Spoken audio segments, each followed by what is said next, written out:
Hello guys! Hello! This is for Scorpio. Welcome Scorpio dito sa aking channel, Kapalaran 888. Welcome. Alamin natin kung anong messages, vibration, gabay, energy para sa inyong lahat. Alright, so. Okay. First card natin is Privilege Lady, number 12. Sabihin na natin na this one is mayaman na babae. Isang mayaman na babae, pwede siyang Earth signs, Virgo, Capricorn, or Taurus, or any zodiac signs. Scorpio, tingnan natin. Ano pa ba? Kukuha tayo dito ng 4 cards. Or 5. Okay. Puro babae ito. Main female, dalaga, matandang dalaga. Mayaman din siya. Short hair. Yung isa long hair siya. Mayaman yung isa.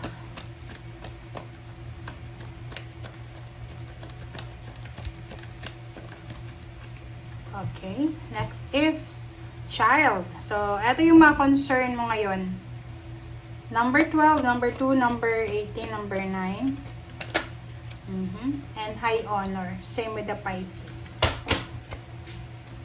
Alright, tingnan mo. Ang nakikita ko sir dito na simula ngayon, okay? Simula ngayon na May 4, 2026.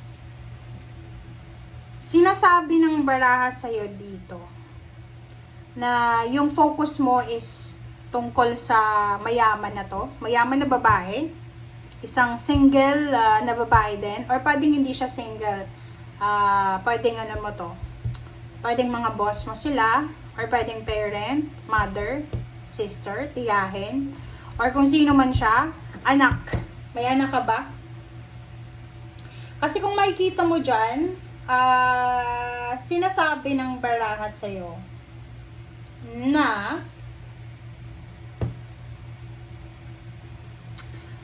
medyo nag-aalala ka para dito sa anak mo. Okay? Yung anak mo ba nasa lola niya? Kasi parang ang nakikita natin, you are sacrificing your child or your childhood para sa appreciation, para maging mayaman ka. Okay, nasa ano ka ba? Nasa ibang bansa ka ba? Or ano ba yung ginagawa mo sa ngayon? Kasi kung makikita mo dito,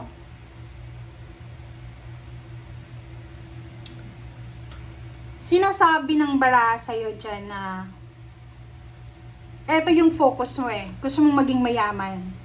Gusto mong ma-appreciate ka. 'Di ba? Parang ang pakiramdam ko sa'yo, ano ka eh, like, kailangan mo talagang i-appreciate kasi lumaki ka na hindi ka na-appreciate ng mga tao sa paligid mo.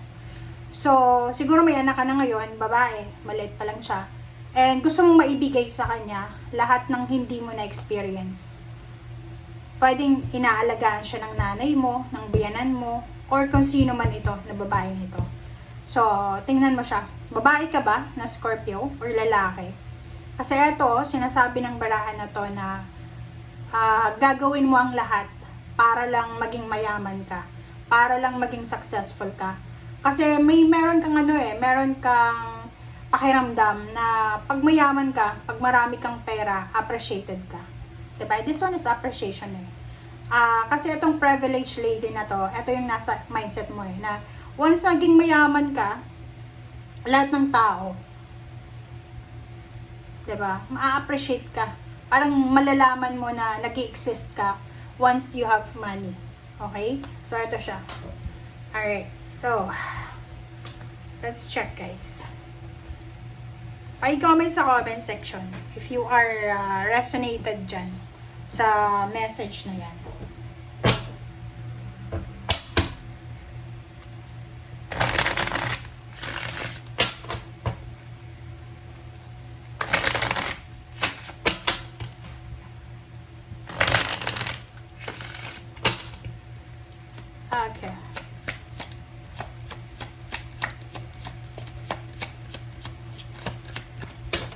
Scorpio.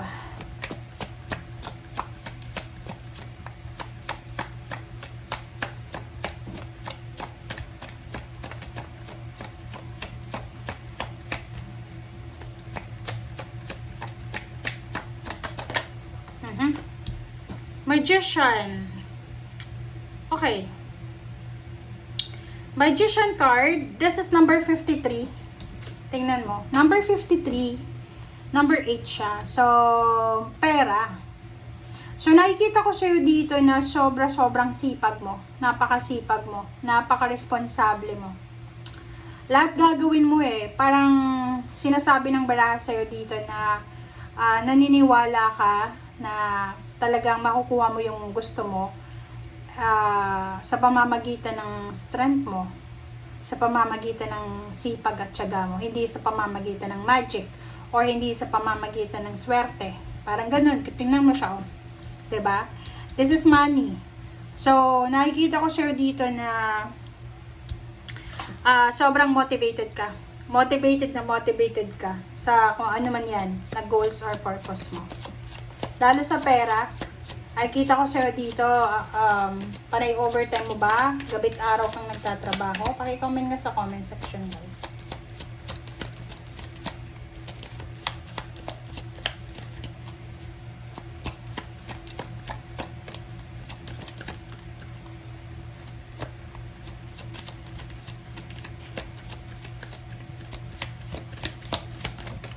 Okay. Adjacent possibilities. Left and right yung ano mo ha. Left and right yung ginagawa mo. Pwedeng may full-time ka, may part-time ka ba din? Okay? May part-time, may full-time, parang ganon. Nakikita ko sa'yo dito, left and right yung ginagawa mo. Sobrang busy ka. Napaka-busy mo. Ang galing-galing mo naman. Kasi kung makikita mo dito, sinasabi ng baraha sa'yo dito na talagang sobrang motivated ka na makapag-ipon ng pera, ma-promote sa trabaho, makuha yung financial balance or emotional balance or whatever man siya na gusto mo. Okay. You are lucky because Archangel Metatron and Angel of Strength ay nandito siya. Ano yung ibig sabihin niya, guys? Ang ibig sabihin niya, okay? Ang ibig sabihin niyan, si Archangel Metatron ay naandito para bigyan ka ng lakas loob. So, kung ano man yan na naiisip mo, it's either gusto mong mag-ipon ng pera, gusto mong maghanap ng mas mataas yung sweldo na trabaho, whatever man na gusto mong gawin simula ngayon, sinasabi sa'yo ni Archangel Metatron na bibigyan ka niya ng wisdom. Okay? So, kung may mga naiisip kayo, lalo na sa madaling araw, marami kayong napapanaginipan, sinasabi ng baraha sa inyo dito na pwede nyong isulat yan. Isulat nyo kasi pwedeng guidance yan sa'yo eh. Guide yan sa'yo. Okay? Kasi si Angel of Strength, this is number 15, number 5. And si Metatron, Angel Metatron is number 4. So, pareho sila ng message sa'yo na hindi ka dapat or wag ka dapat na mag-alala. Wag ka dapat mag-panic. As long as na alam mo kung ano yung ginagawa mo. As long as na may pangarap ka sa buhay. Okay? Gawin mo siya. Okay? Wag kang patatalo sa, like, sasabihin mo na, ay, wala akong koneksyon, wala akong pinag-aralan, kulang ako sa requirements, whatever man. Kasi dito sa barahang to, sinasabi ng baraha nga sa'yo na tama yung paniniwala mo na wala sa magic, wala sa swerte, wala sa loto, wala sa sugal, sa sabong, or whatever man na easy money na mga ways ang makakatulong sa'yo para yumaman ka. Kasi yayaman ka talaga sa sipag at tiyaga mo. And by the guidance of your spirit and syempre ng Panginoon. Okay? Alright, so let's check.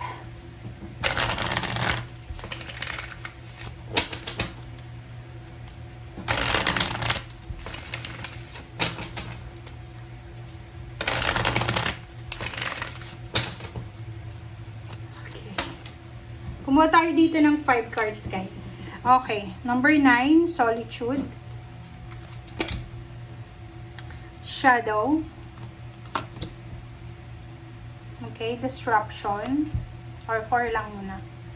Okay, and Suffering and Silence. Eto yung mga eto yung mga nai-experience mo. 'Di ba? Pa-comment sa comment section.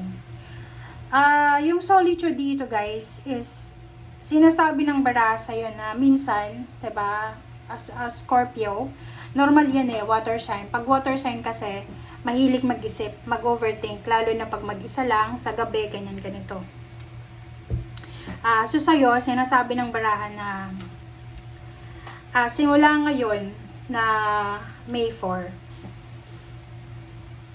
kailangan mo daw ng katahimikan. Like, halimbawa na may oras na parang pakiramdam mo, naguguluhan ka, parang feeling confused ka, 'di ba? May pera ka naman pero depressed ka. May love life ka naman pero feeling hindi, parang walang assurance yung feeling mo. So dito sinasabi ng bara sa'yo dito na okay lang kung anong nangyayari sa buhay mo. So kung feeling confused ka, hanapin mo yung katahimikan, okay? Hanapin mo yung katahimikan. Maghanap ka ng lugar na pwede kang makapag-pray or makapag-spend time alone. Kasi minsan, okay lang na makipaghalubilo tayo, 'di ba, sa mga tao para maging masaya. Pero once na nawala na yung mga taong 'yan, like umalis na sila, like for example, pumunta ka ng party para mag-enjoy kasi may problema ka. Tapos pag uwi mo, mag-isa ka na lang, babalik ulit yung problema. Same din yan sa mga alcoholic beverages, diba? Sa mga alak na yan, or paano pa man. Kahit ubuhusin mo yung isang letro ng alak na yan, sakit ng ulo, hangover lang makukuha mo. Pag kagising mo, yung problema na andyan pa rin. So, dito sa barahang to, importante daw yun, pananahimik mo. Kung pakiramdam mo, confused ka, nasasaktan ka, subukan mo daw na manahimik. Okay? Iwasan mo yung pagpo-post sa mga social media accounts, sa mga sama ng loob mo, kasi wala kang makukuha dyan. It's either pagtatawanan ka nila, or pwedeng ichichismis ka lang nila. So, dito, ang una mong lapitan, Panginoon, simbahan. Okay? Pamilya, mga tao na pwedeng makatulong talaga sa'yo. Nakikita ko sa'yo dito, shadow talagang madilim. Hindi mo alam kung anong gagawin mo diba? Ang number 18 na to, nakikita ko sa'yo dito na parang walang direksyon. Walang direksyon kasi pag nasa shadow ka, parang pakiramdam mo ang dilim Kahit may way out ka, ito yung katulad na ito, may trabaho ka naman. May trabaho ka pero hindi ka kontento. May relationship ka pero feeling empty ka. Hindi ka masaya. Diba? So, ganun yung shadow. So, if ever may pinagdadaanan kang shadow, disruption, suffering alone, kailangan mo daw ng katahimikan. Okay? Next is disruption. Number 7 siya. Number 7. So, marami kang plano. Plano sa buhay, pamilya. It's either planning to travel, to relocate, planning to save money, ma-promote, whatever man yan. Pwedeng hindi siya matuloy. Okay? Pwedeng hindi siya matuloy. Kasi, may mga disruption. May mga tao na posibleng makasira sa diskarte mo. May mga plano ka, like plano mong mag-aral na pwedeng hindi matuloy, plano mong magbuntis na pwedeng hindi matuloy, plano mong mag-abroad na pwedeng hindi matuloy, parang ganon. And suffering in silence, number 9, sinasabi ng bara sa'yo na kailangan mo nang tapusin yung pagsasuffer mong mag-isa. Are you a breadwinner? Or ano ba? Bakit ka ba nagsasuffer? Suffering ba yan ng pera? Or ikaw lang yung pumapasa ng obligation sa salapi? Sa pamilya? Sa relationship? Sa trabaho? Whatever man. Kung ano yan na pinapasan mo. Ano man yan na kumbaga pinapasan mong mag-isa lang. Sinasabi ng baraha, tapusin mo na yan. Okay? Kasi hindi yan maganda sa sistema mo. Okay? So, let's verify nga.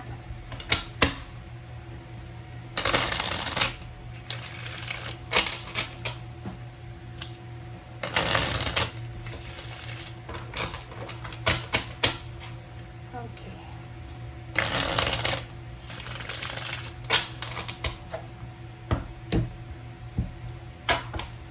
Okay, Scorpio. 4 of Wands. Page of Pentacles, Nine of Cups, the Devil. Oh, di ba? Tingnan mo siya, Scorpio. Kasi ang sabi ng bara sa'yo dito, siguro sa ngayon, or maybe this is past, or maybe ngayon mismo, marami kang pinagdadaanan na like may mga plano ka na hindi natuloy, nagsasuffer ka, pwedeng galing ka sa heartbreak, ganyan. But in the near future, this is the future, guys. Ang future na darating sa'yo, sinasabi ng barahan na pwede kang ikasal, pwede kang makapagpatayo ng bahay, pwede kang lumipat ng tirahan, pwedeng mag-travel ka, international. Diba?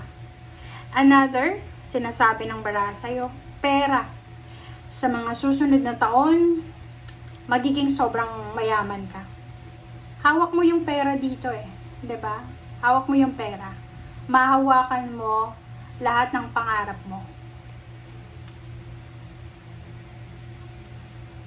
Emotion.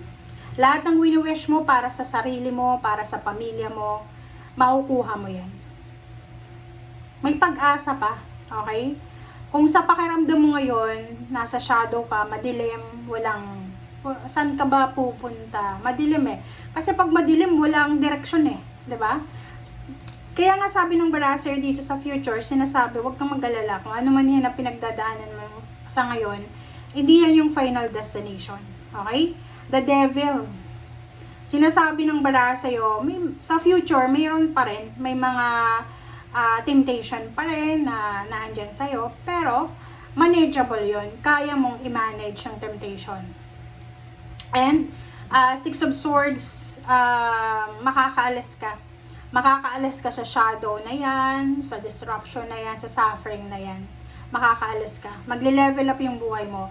It's either makaka-travel ka, makakalipat ka ng bahay, makakapag-asawa ka ng stable na tao. Basta maganda to na Six of Swords. This is level up. Okay? Kung makikita mo dito, ang ganda niyan. Okay. So, let's verify other messages. Ano pa ba? Kunin natin lahat ng messages na kailangan marinig. Okay? Magician. Sabi ng baraha sa'yo dito, hindi masama na maniwala ka sa swerte.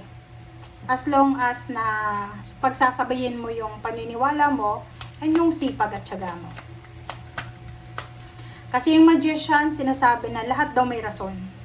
Everything happens for a reason. Siguro sa ngayon, pakiramdam mo nasa ilalim ka. Pero ang future mo dito sobrang ganda. Promising yung future mo eh. Diba?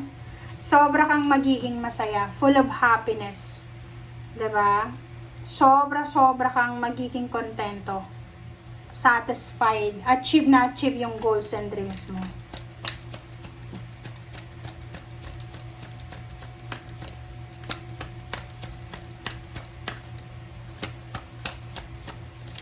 Ang ganda ng baraha mo. Okay, Two of Pentacles. Wow! Galing naman. Ang Two of Pentacles mo dito, sinasabi ng baraha na siguro sa ngayon, hindi mo pa masyadong namamanage yung pera. Yung nahihirapan ka pa, like may trabaho ka pero hirap ka na i-manage yung pera mo.